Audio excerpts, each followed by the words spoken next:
derechos y que consisten básicamente en el derecho que tiene el autor y o el productor de bienes culturales a incorporar dentro de sus productos una medida tecnológica de protección que impida a quien accede a esta obra a reproducirla, a manipularla, a distribuirla, a llevar a cabo cualquier acto que vaya en exceso de las autorizaciones conferidas.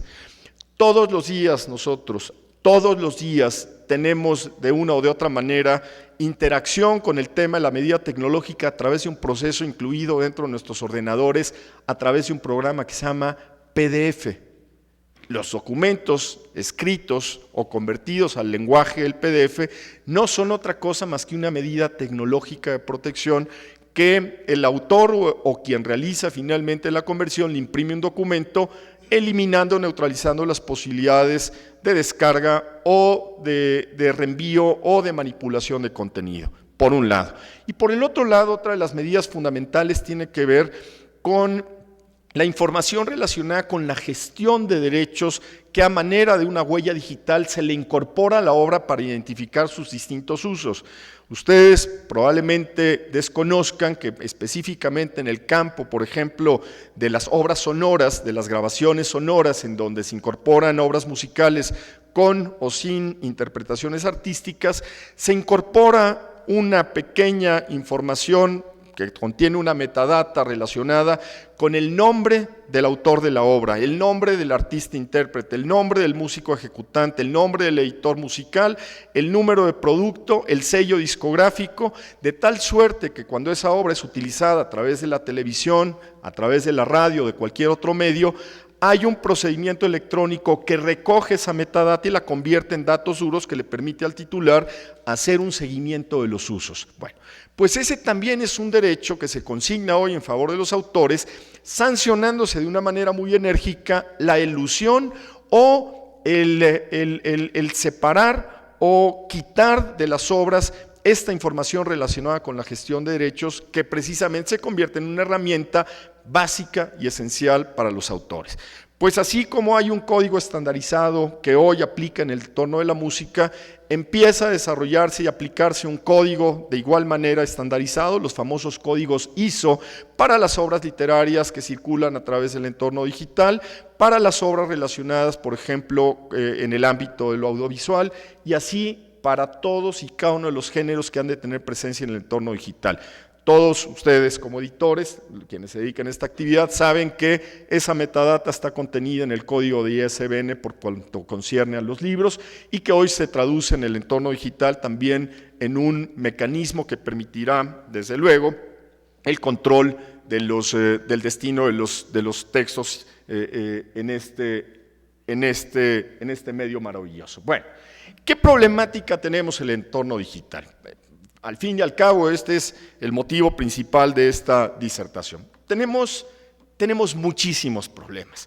Uno de ellos tiene que ver con el problema, como ya lo había yo dicho, de la no falta de regulación jurídica, pero sí del carácter plurijurisdiccional que opera en relación con un uso a través de Internet. ¿En dónde está el problema de la plurijurisdiccionalidad? Bueno, pues está en la existencia de muchos jugadores que convergen en un mercado que hoy es universal. ¿A qué me refiero con esto? Un proveedor de servicio de Internet que está alojado en Colombia a través de la empresa telefónica de este país. Un sitio el cual es alojado o hospedado en un servidor que está localizado en las Antillas holandesas. Un proveedor de contenido que es de nacionalidad norteamericana. Un usuario que somos nosotros en el mundo. El acto de uso ilegal de la obra se lleva a cabo por parte de un argentino que en ese momento se encuentra como turista en el Reino Unido, descargando información que está contenida en un servidor en las Antillas holandesas, pero cuyo dominio está registrado, en este caso, en un país como podría ser los Estados Unidos, y en donde el prestador de servicios de Internet es la compañía nacional, que en este caso podría ser Movistar o Telefónica o la que ustedes me indiquen. Yo les pregunto a ustedes, que seguramente ya tendrán la respuesta en este momento, ¿en qué país fincamos la responsabilidad legal para iniciar el proceso? Ustedes no lo saben, yo tampoco. Y ese es el gran problema al que nos enfrentamos. Ese es el gran problema. Porque entonces empieza la teoría de que debe ser en el lugar en que se encuentra alojada la obra. Pero hay quien dice, no, tiene que ser en el lugar en donde finalmente se capta la obra. Pero hay otro que dice, no, tiene que ser en el lugar del proveedor, de la nacionalidad, del dominio de la página que la... Y otros dicen, no, tiene que ser en el lugar en donde el proveedor de servicio de Internet permite el tránsito de las prestaciones protegidas. No nos ponemos de acuerdo aún. Y ahí es en donde se da justamente este fenómeno de la tendencia que vamos a ver a continuación. También tenemos este proceso de falta de homologación de los sistemas jurídicos. ¿Por qué? Porque tenemos el sistema australiano, tenemos el sistema inglés, tenemos el sistema norteamericano, tenemos el sistema iberoamericano. Todos, es decir, tenemos una meta común, pero transitamos por carreteras totalmente diferentes. Y ese tránsito por carreteras distintas hace que los resultados no siempre sean necesariamente los mismos, ni que los sujetos tutelados y los derechos existentes sean iguales. Por eso también en este terreno de la falta de homologación encontramos algo que, lejos de favorecer la postura de los autores y de los titulares, va en contra de sus propios intereses. ¿Qué decirles de la tesis del Internet Free Source, en donde todos tenemos la idea de que una vez que abrimos nuestro ordenador, todo tiene que ser libre y gratuito? Ese es nuestro gran problema, es decir, en el caso, digamos, de la concientización de lo que se puede y no se puede a través de Internet. ¿Por qué pagar cuando puedo omitir esa prestación? A ninguno de nosotros nos gusta tener que pagar por lo que adquirimos. Es terrible pagar impuestos, terrible tener que pagar por el peaje, terrible que tener que pagar, o sea, por todo. Sin embargo, lo hacemos. Y en el caso de las obras que circulan a través de Internet, la clandestinidad que nos da el acto realizado desde la comodidad de nuestra cama para poder hacer la descarga ilegal de una prestación parecería que puede justificar cualquier acto de ilegalidad, precisamente porque nadie nos mira, nadie nos observa, no hay de una o de otra forma un mecanismo sancionador que reprime este tipo de prácticas absolutamente y totalmente inadecuadas. La propagación, evidentemente, de una serie de corrientes, no puedo decir ni siquiera dogmas, corrientes que abogan por el antiderecho de autor, o el copyleft, o el copywrong, o algo curiosísimo que se denomina el Creative Commons, que no es otra cosa más que la ratificación de la existencia del sistema tradicional de derecho de autor a través de mecanismos de licenciamiento. Vaya, pero hay quien se acoge a estas teorías y sigue por ellas como si efectivamente hubiera grandes aportaciones.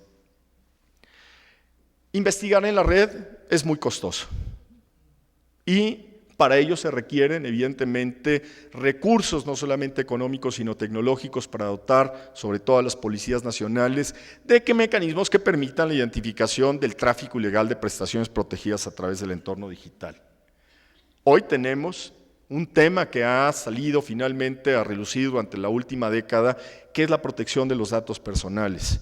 Y como ese tema, la protección de los datos personales, incide directamente en la posibilidad de intervenir dentro del ordenador de una persona, se convierte en un factor que impide, evidentemente, a la policía poder acceder a las redes telemáticas para averiguar qué está sucediendo en el computador que está en la casa de cada uno de nosotros. Volvemos a encontrar ahí un obstáculo que es importante.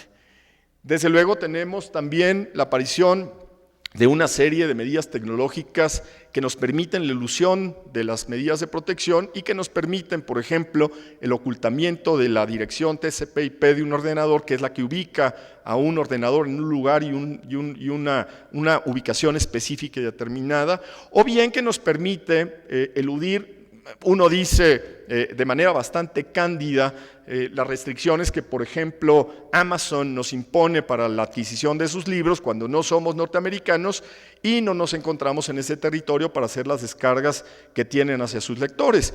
Pero a través de un parche tecnológico es posible que mi ordenador, estando ubicado en este momento dentro de la Feria del Libro aquí en Bogotá, aparezca como si estuviera conectado en una ciudad en Milwaukee, en Estados Unidos, y consecuentemente descargar un libro sin absolutamente el menor problema. Yo sé que la descarga es legal en la medida que se hace el pago correspondiente, pero la obra no está destinada en sus orígenes por un acto de comercio a un territorio que no es el expresamente autorizado por un autor en el ejercicio de un derecho de fraccionar los territorios para la comercialización de sus obras. Consecuentemente, hay dentro de la candidez de la medida una violación a un derecho, aunque se perciba lo contrario.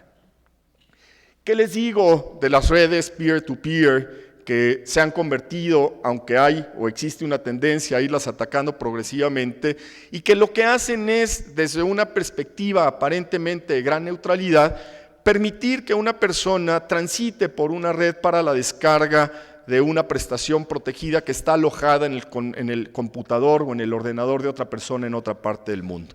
LimeWire, Cuevana y algunos otros sitios de ese tipo pues se han popularizado precisamente a partir de la posibilidad de que mediante el empleo y descarga de un programa de computación en un ordenador personal nos permita ver o leer qué es lo que hay instalado en el disco duro de otra computadora en otra parte del mundo y acceder a un contenido que es de nuestro interés.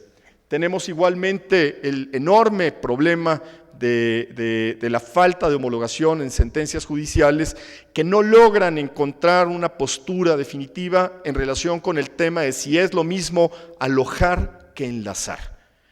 Porque el alojamiento implica un acto de reproducción. El enlazamiento significa que algo nos permite simple y sencillamente pasar para llegar a otro punto y entonces llevar a cabo el acto de descarga. Pero esa persona que permite el enlace se convierte en una entidad que genera un lucro brutal a partir del tráfico que se logra en la página que nos permite llegar al destino final que queremos evidentemente arribar. Y es ahí en donde hoy existe nuevamente una tendencia de calificación que vamos a ver un poco más adelante.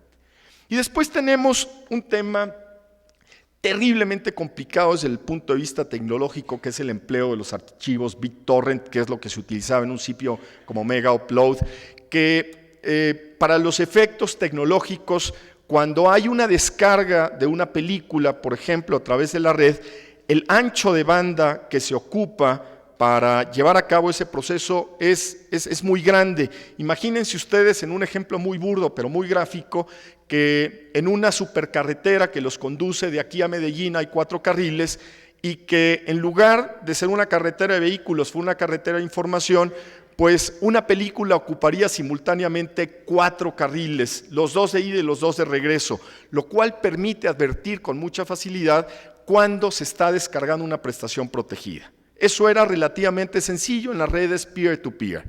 Pero mediante el empleo de los archivos BitTorrent, lo que sucede es que una obra, una película, se da en cuenta que explota en 1 millón de partes minúsculas que permiten entonces a la persona que lleva a cabo el acto de descarga hacer que de distintas fuentes alrededor del mundo lleguen fragmentos de esa película a su ordenador y una vez que llegan al ordenador se vuelven a fusionar, se amalgaman y se proyectan como la película, lo cual hace imposible la detección de ese tipo de tránsito o circulación a través de la red.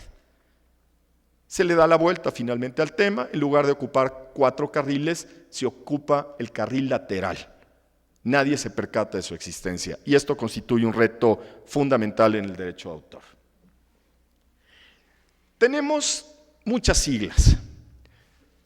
La Ley de Derechos de Autor, la Digital Millennium Copyright Act, la Unión Europea, la Ley Hadopi, la Ley CINDE, ACTA, SOPA, PIPA, me faltó Lleras, y el debate. Si realmente se constituyen todos estos ordenamientos en una amenaza para el libre acceso a la información o la diseminación de la cultura, o una medida que sobreprotege los intereses de los autores. Esa será la conclusión a la que arribaremos evidentemente más adelante. ¿Cuál es la tendencia legislativa?